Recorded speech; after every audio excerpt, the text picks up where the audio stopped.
खनिज लवण, भोज्य पदार्थ, गैसों के परिवहन के पश्चात अब दूसरा हिस्सा शुरू होता है, माने फिजियोलॉजी ऑफ लाइफ, जीवन की कार्य की क्रियाएं, फिजियोलॉजिकल प्रोसेसेस ऑफ लाइफ, ये चैप्टर पूरा है।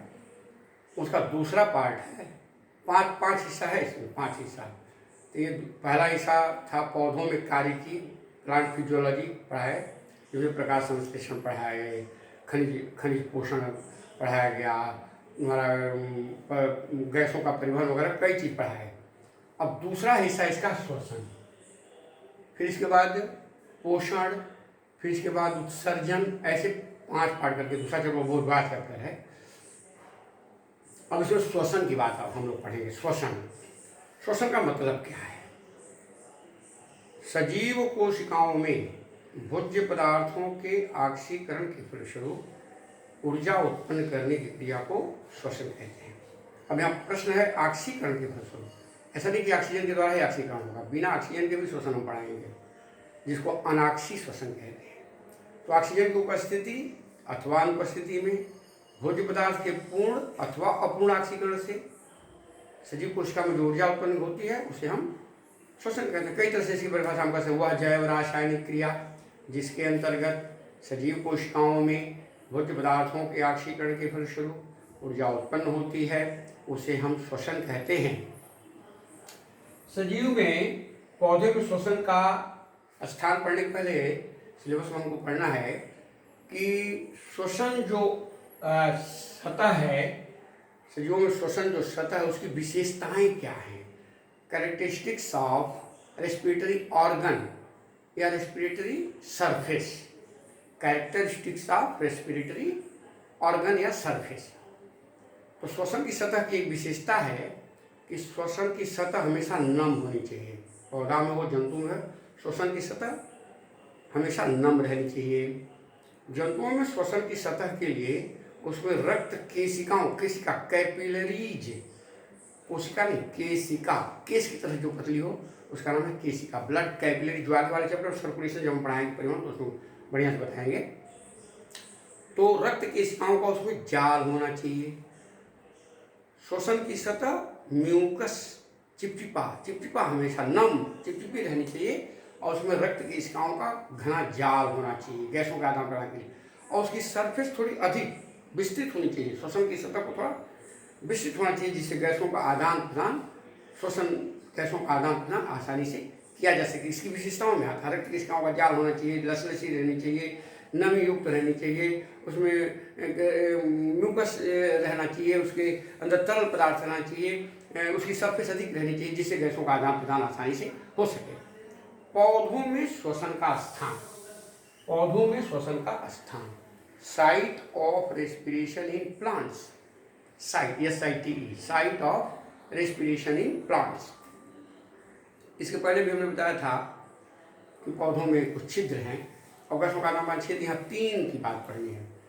पहला है पर्णरंध्र स्टोमेटा, दूसरा है वातरंध्र लेंटिसेल, और तीसरा है न्यूमेटोफोर जिसको श्वसन जड़ें कहते हैं, श्वसन जड़।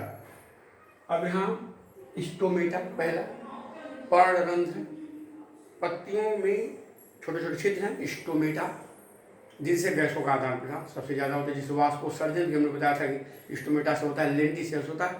तो 2 नाम यहाँ भी रहेगा, गैसों का आदान प्रदान भी होता है। पत्तियों में पाए जाने वाले छोटे छोटे छिद्रों को हम स्टोमेटा कहते हैं। पर्णरंध्र, इनसे गैसों का आदान प्रदान विसरण क्रिया द्वारा पौधों में होता रहता है, तो ये स्थान हो गया। दूसरा लेंटिसेल, पुराने अधिकांश काष्ठीय वृक्षों के तनों पर छोटे छोटे छिद्र पाए जाते हैं, फटने से वहाँ छिद्र बन जाते हैं जिसको वातरंध्र या लेंटिसेल कहते हैं। इस लेंटिसेल के द्वारा भी गैसों का आदान प्रदान होता है। नमकीन मिट्टी, दलदली मिट्टी, जो दलदल है उसमें ऑक्सीजन की बड़ी कमी होती है, दलदल में ऑक्सीजन उसके मिट्टी के कण चिपके रहते हैं, इसलिए दलदल में ऑक्सीजन की कमी होती है। उस कमी के लिए दलदली मिट्टी में उगने वाले पौधों की कुछ जड़ें, कुछ तो पौधे की जड़ दलदल में बांधी रहती है, कुछ जड़ें खूंटी के आकार में जमीन के ऊपर निकल आती हैं जिनमें छिद्र होता है। उन जड़ों को श्वसन जड़ें या न्यूमेटोफोर कहते हैं। यहाँ लिखा हुआ है न्यूमेटोफोर, पी से आगे लिखते हैं, PNEU, pneumatophore, PHORE, pneumatophore. Pneuma, PNEU, pneuma, PNEU, यमो। Pneuma माने तो छिद्र है। इस शब्द का अर्थ बता देते हैं, श्वास रंध्र, श्वास रंध्र, इसको हिंदी में श्वास छिद्र, श्वसन जड़। न्यूमेटोफोर रूट है, breathing root, breathing root pneumatophore. जैसे सुंदरी के पौधे में, सुंदरवन में जाओ तो सुंदरी के पौधे में उसके आसपास बहुत दूर तक खूंटी के आकार में जड़ें निकल आती हैं। इन जड़ों को हम श्वसन जड़ें या न्यूमेटोफोर कहते हैं। ये छिद्रदार होती हैं, जिससे वायुमंडलीय ऑक्सीजन को लेती हैं और कार्बन डाइऑक्साइड में छिद्र होकर के वायुमंडल में निकल जाया करती है। इस तरह से सुंदरी, राजोपरा, बहुत से दलदली मिट्टी में या नमकीन मिट्टी में जहाँ ऑक्सीजन की कमी होती है, उस ऑक्सीजन को पूरा करने के लिए इनकी कुछ जड़ें जमीन के ऊपर निकल आती हैं। ये तो पौधे में 3 अंग होगा। ये पौधे में पहला स्टोमेटा, दूसरा लेंटिसेल वातरंध्र, ये पर्णरंध्र वातरंध्र और न्यूमेटोफोर। अब आइए यहाँ जंतुओं में श्वसन अंग। जंतु में श्वसन पाया जाता है।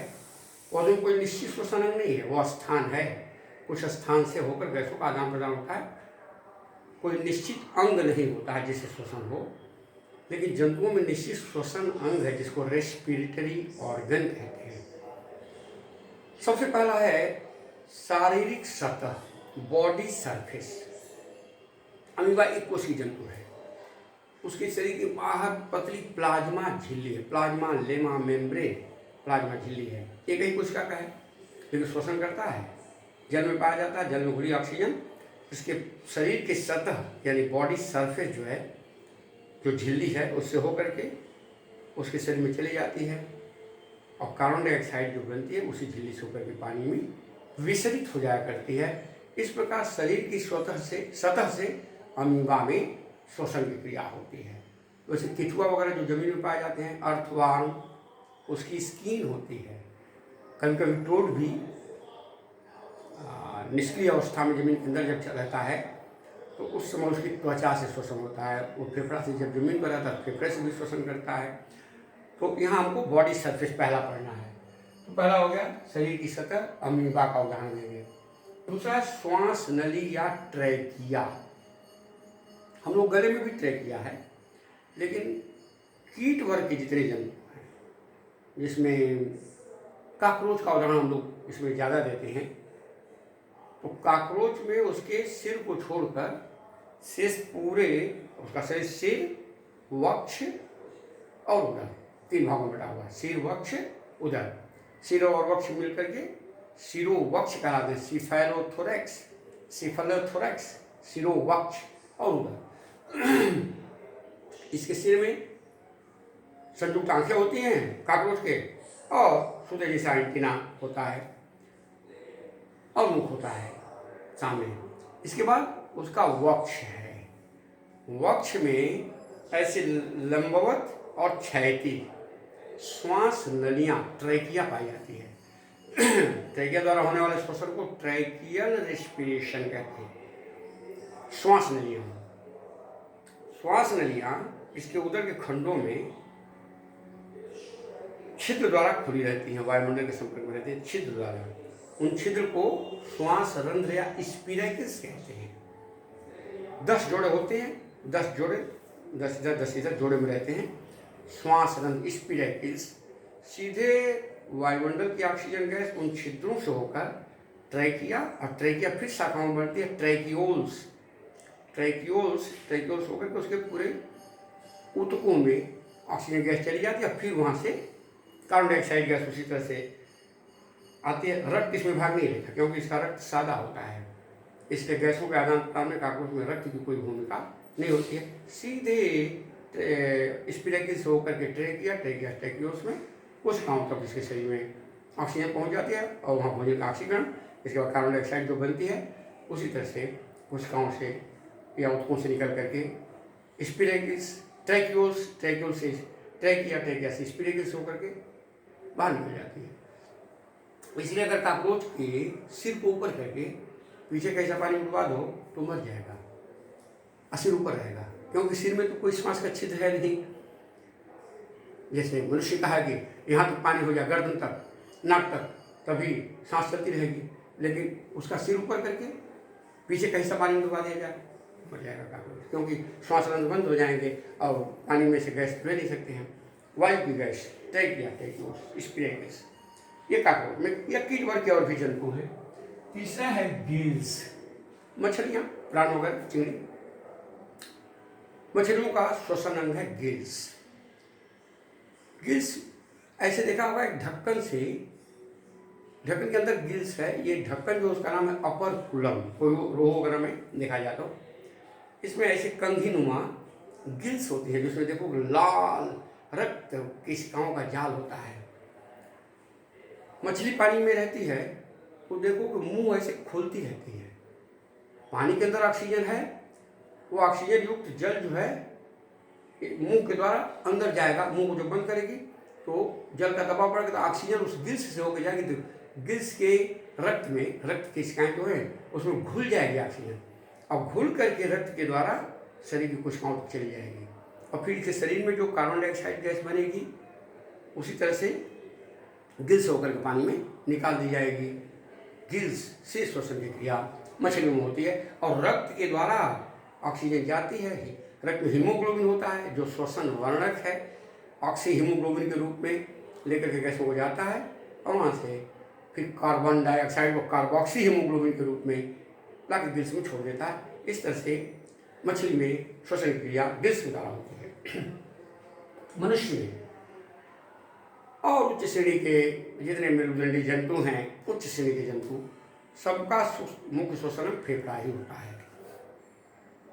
मछली भी मेरुदंडी है, लेकिन मछली के बाद उभयचर, उभयचर के बाद सरीसृप, सरीसृप के बाद पक्षी, पक्षी के बाद मनुष्य। तब मछली से मेरुदंडी प्राणी शुरू हुआ, तो मछली के बाद एक उभयचर, उभयचर में भी फेफड़ा होता है, तोड़ मेढक वगैरह होते हैं जो जमीन पर रहते हैं, जल और स्थल दोनों में रहते हैं। जल में डूबे रहेंगे तो त्वचा से श्वसन घुली हुई करेंगे ऑक्सीजन को पानी में। मनुष्य में फेफड़ा, फेफड़े दो हैं, दाहिना फेफड़ा, बायां फेफड़ा, वक्ष गुहा, उदर गुहा, ये दो गुहाएं, थोरेसिक कैविटी, एब्डोमिनल कैविटी। तो वक्ष गुहा में दोनों फेफड़े हम लोग के पाए जाते हैं। फेफड़े दोहरी झिल्ली से घिरे रहते हैं, जिसको प्ल्यूरा कहते हैं। प्ल्यूरा दोनों प्ल्यूरा के बीच में प्ल्यूरल कैविटी होती है, उसमें द्रव जैसा पदार्थ भरा रहता है जो झिल्लियों को घर्षण से फेफड़े को बचाता है। ये दोहरी झिल्लियाँ फेफड़े के अंदर छोटी छोटी छोटी छोटी वायु कूपिकाएं एल्वियोलाई होती हैं, जहाँ गैसों का आदान प्रदान होता है। अब हम लोगों का नासिका रंध्र है यहाँ बाहर, बाह्य नासिका छिद्र, आंतरिक नासिका छिद्र, अंतर माने एक्सटर्नल नेयर्स, एक्सटर्नल नॉस्ट्रिल, बाह्य नासिका छिद्र, इंटरनल नॉस्ट्रिल यहाँ अंदर खुला हुआ है, फेरिंग्स है, ये फेरिंग्स, और फेरिंग्स ही कहेंगे। अब यहाँ दो छिद्र हैं, एक है ग्लॉटिस, एक है गलेट, माने निगल द्वार और घाटी द्वार। तो घाटी द्वार के द्वारा ट्रेकिया, सांस नली, यहाँ घाटी द्वार खुला हुआ है, घाटी का छिद्र है। ग्लॉटिस, उसके ऊपर एपिग्लॉटिस एक ढक्कन होता है, जिससे खाना वगैरह भोजन का कण सांस नली में न चला जाए। तो यहाँ से बाह्य नासारंध्र, आंतरिक नासा छिद्र, इसके बाद फेरिंग्स, फेरिंग्स में दो छिद्र, फेरिंग्स के बाद ग्लॉटिस, ग्लॉटिस के बाद ट्रेकिया, ट्रेकिया के बाद दो शाखाएं दोनों फेफड़े में जाती हैं, सांस नली, श्वास नली, ट्रेकिया, दोनों शाखाएं दोनों फेफड़े में जाती हैं, जिसको ब्रांकस कहते हैं। ब्रांकस फिर अनेक शाखाओं में बढ़ जाती है, जिसे ब्रांकियोल्स कहते हैं। और ब्रांकियोल्स के सिरे पर गोल गोल छोटी छोटी वायु कूपिकाएं, जिसको एल्वियोलाई कहते हैं, बहुत ज़्यादा एल्वियोलाई हम लोग फेफड़े में पाई जाती हैं।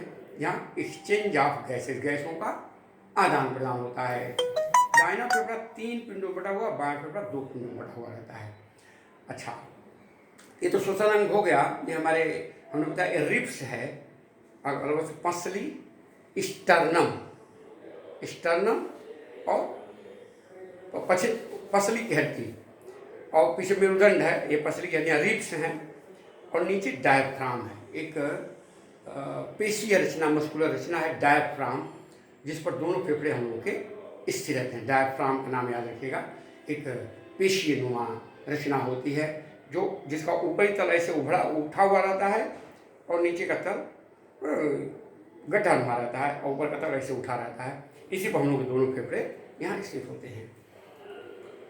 अच्छा, अब ये तो फेफड़े की बात हो गई। हमने बता दिया कि बाह्य नासारंध्र से आंतरिक नासारंध्र, इसके बाद फायरिंग से ग्लॉटिस घाटी द्वार से ट्रैकिया से ब्रांकस, दोनों फेफड़े में ब्रांकस की शाखा ब्रांकियोस, और अंत में कहाँ खुलती? एल्वियोलाई में, वायु कोशिकाओं में, जिससे जो रास्ता होता है गैसों को हम लोग अंदर लेते हैं, ऑक्सीजन युक्त वायु को और कार्बन डाइऑक्साइड युक्त को बाहर निकालते हैं। हम लोग का फेफड़ा इस श्वसन अंग का काम करता है। अब थोड़ा सा आगे और भी बताएंगे। अब इसके बाद सहायक श्वसन, 5 अंग पहले जानोगे। शरीर की सतह, जिसे हम विभाग में बताया, श्वास नली, ट्रैकिया, कीट वर्ग का सब जंतु, लेकिन ट्रैकिया कॉकरोच में विशेष करके उदाहरण पढ़ना है। गिल्स, मछलियों में रोहू मछली का उदाहरण हमने बताया। फेफड़ा मनुष्य में ही पढ़ना, मानव के फेफड़े के बारे में जानकारी करेंगे। सहायक श्वसन अंग, मुख्य श्वसन अंग है तब तो सहायक श्वसन अंग है। कुछ मछलियों में मुख्य श्वसन अंग के अलावा, मुख्य श्वसन अंग तो सबका गिल्स ही है, जितनी मछलियां हैं मछलियों का श्वसन अंग गिल्स है, गल्फर। लेकिन मुख्य श्वसन अंगों के अलावा वे अंग जो प्रतिकूल परिस्थिति अनुकूल है, पानी में है, तब तो गिल्स से ही सांस लेते हैं, लेकिन जल से बाहर निकाल दिया जाए। कुछ मछलियां बहुत देर तक देखोगे जिंदा रहती हैं। तो मुख्य श्वसन अंगों के अतिरिक्त वे अंग जो प्रतिकूल परिस्थितियों में श्वसन में सहायता करते हैं उसे हम सहायक श्वसन अंग कहते हैं। एसेसरी रेस्पिरेटरी ऑर्गन, एक है एसेसरी, एक है नेसेसरी। नेसेसरी माने आवश्यक, एसेसरी माने सहायक। इसको अंग्रेजी में कहेंगे accessory, ACCESSORY, accessory respiratory organ. ये देखो सहायक श्वसन अंग। सहायक श्वसन अंग की बात बताएं। सहायक श्वसन अंग में कुछ मछलियों का उदाहरण देंगे। मछलियों में जैसे कवई, सिंघी और मांगुर का उदाहरण दोगे। मछली में ये होता है सहायक श्वसन अंग। कवई, सिंघी और मांगुर, 3 मछलियों का नाम दे रहे हैं, कवई, सिंघी और मांगुर।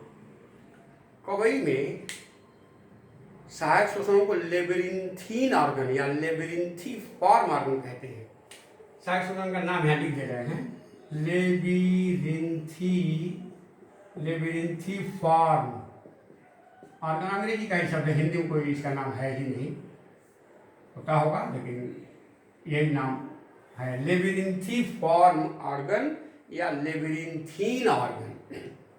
ये होता कहाँ है? गिल्स तो मुख्य श्वसन अंग है कवई का। कवई को पानी से निकाल दो, बहुत देर तक जीवित रहेगी। सिंघों को पानी से निकाल दो, बहुत देर तक जिंदा रहती है। मांगों को पानी से निकाल देती है, बहुत देर तक जिंदा रहती है। इसके बारे में कभी सोचा क्यों इतना देर तक जिंदा रहेगी पानी में? जबकि मछली को पानी से निकालने को मर जाएगी बहुत जल्दी, लेकिन ये मछलियाँ बहुत देर तक सर्वाइव करती हैं, बहुत देर तक अपने जीवन को स्थल पर भी बचा पाती हैं। क्योंकि सहायक या अधिक कीचड़ हो, जहाँ बिल्कुल पानी ना हो, ज़्यादा कीचड़ हो, तो कीचड़ में भी मछलियाँ जिंदा रहेंगी, मरेंगी नहीं आसानी से, क्योंकि सहायक श्वसन अंग है। तो गिल्स मुख्य श्वसन हुआ, तो गिल्स के ऊपर लेबिरिंथीन ऑर्गन होता है। ठीक गिल्स के ऊपर लेबिरिंथीन अंग होता है जो प्रतिकूल परिस्थिति, जल के बाहर या अधिक कीचड़ में गैस को अवशोषित करने में, ऑक्सीजन गैस को अवशोषित करने में सहायता करता है, इसलिए इसको सहायक श्वसन अंग कहते हैं। तो लेबिरिंथिफॉर्म ऑर्गन या लेबिरिंथीन ऑर्गन। सिंघी, मांगुर, एक्स्ट्रा सिंघी बता रहे हैं, एक्स्ट्रा ब्रांकियल, ये सहायक श्वसन अंग का नाम है। डाइवर्टिकुलम, ये हुआ extra branchial diverticulum. Extra branchial diverticulum gills के पीछे दूसरे, तीसरे, चौथे चैम्बर बना हुआ है, उसी पर गिल्स के ठीक पीछे ही एक्स्ट्रा ब्रांकियल डाइवर्टिकुलम सिंघी में पाया जाता है,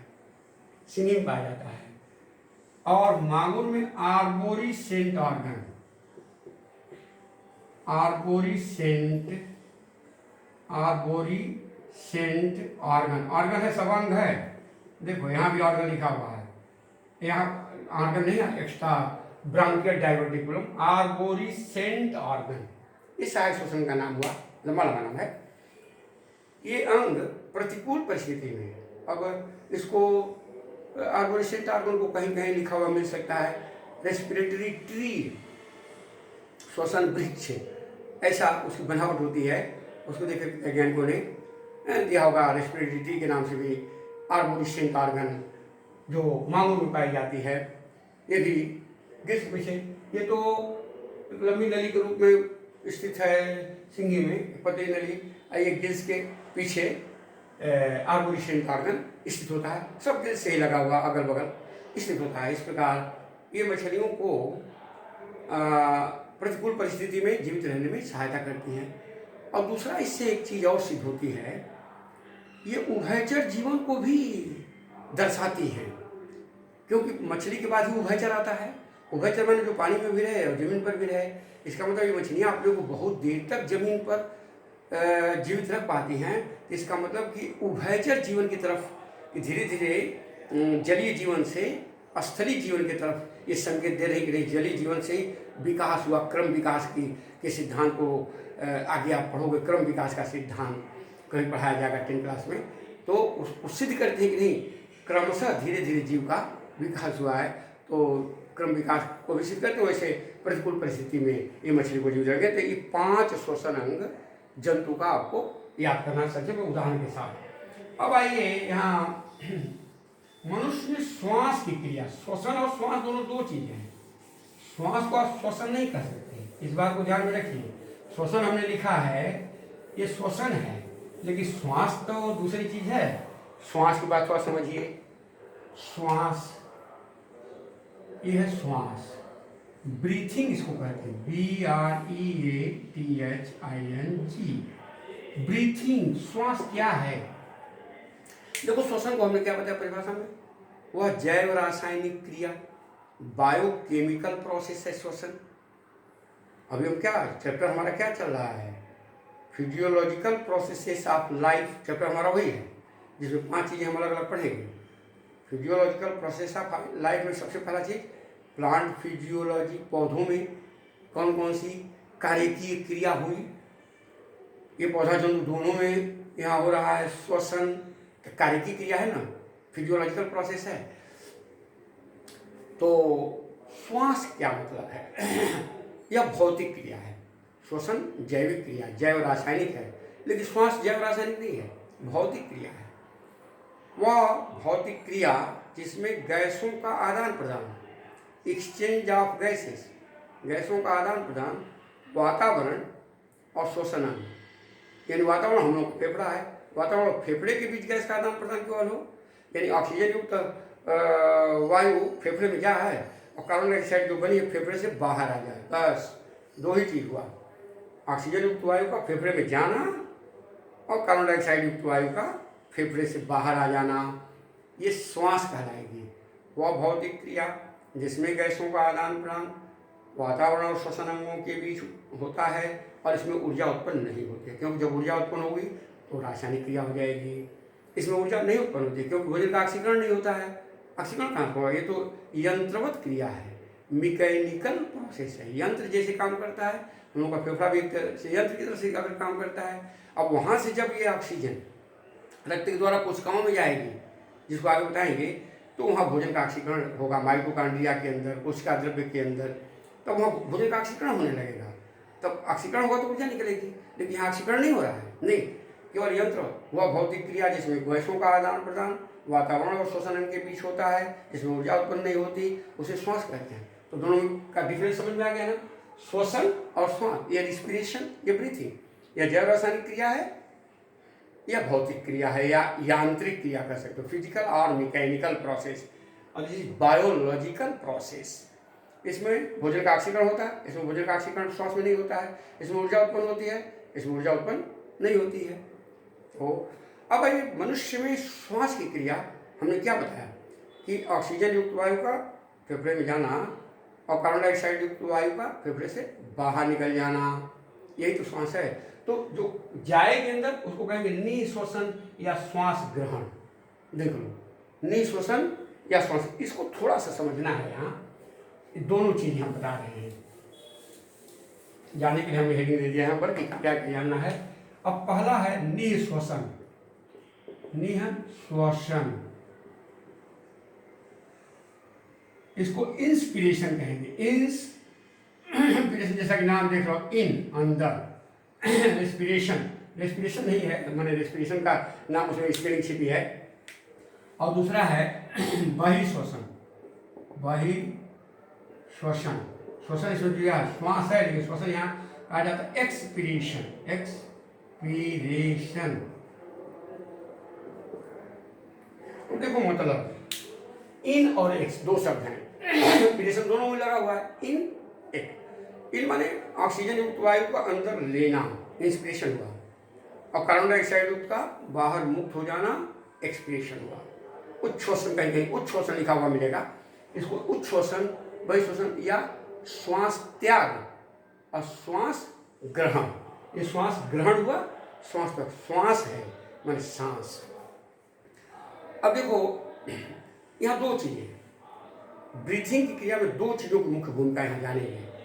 पहली चीज है श्वसन पेशियां होती हैं, जो हमारे रिब्स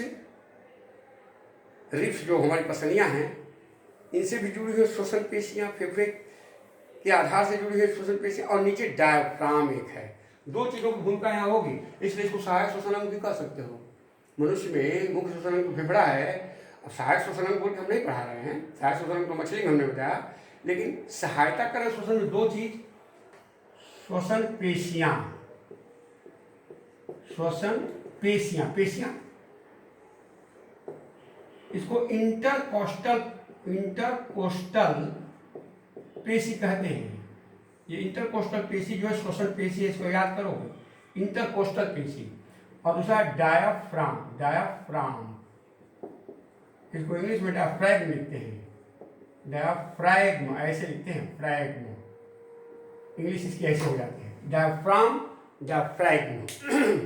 डायफ्राम हमने बताया दोनों फेफड़े स्पष्ट हैं, ये ऐसे ऊपर का उठा रहता है, नीचे ऐसे रहता है, ये ऊपर नीचे ऐसे ऐसे होता है। कब, अब यहाँ जानना है निःश्वसन कब होगा। बाह्य इंटरकोस्टल पेशी, पहली चीज ध्यान से सुनो, बाह्य इंटरकोस्टल पेशी कौन सी पेशी है? श्वसन पेशी है। बाह्य इंटरकोस्टल पेशी जब संकुचित होगी, बाह्य इंटरकोस्टल पेशी के संकुचन से वक्ष गुहा का आयतन बढ़ता है, यानी रिब्स जो हैं फैलती हैं, तो वक्ष गुहा का आयतन बढ़ता है। जैसे वायु खींच रहे हो तो उस समय क्या हो रहा है, बाह्य इंटरकोस्टल पेशियों में संकुचन होता है, जिससे बाहर की तरफ रिब्स फैलती है, पसली, और ये जो डायफ्राम है वो नीचे की तरफ फैलता है, ऐसे नीचे जाएगा। तो जब ये नीचे जाएगा तो फेफड़े फूलेंगे, निश्चित है, फेफड़े का आयतन बढ़ेगा, पूरा वक्ष गुहा का आयतन बढ़ जाएगा, जिससे फेफड़े में दबाव कम हो जाएगा और बाहर से ऑक्सीजन युक्त वायु नासिका, बाह्य नासिकारंध्र, आंतरिक नासिकारंध्र, ट्रैकिया, श्वास नली, ट्रैकिया घाटी द्वार, ग्लॉटिस, ट्रैकिया, श्वास नली, ब्रांकस, ब्रांकियोल्स, अल्वियोलाई में चली जाएगी। अल्वियोलाई तक पहुंचना है, यहाँ कैसे आधार पता होगा। अब यहाँ तो हो गई निःश्वसन हो गया, इंस्पिरेशन हो गया, इन मन अंदर चली गई, बस यही था। फिर अब एक्सप्रेशन में क्या हो रहा है, देखो इसका उल्टा हो जाएगा।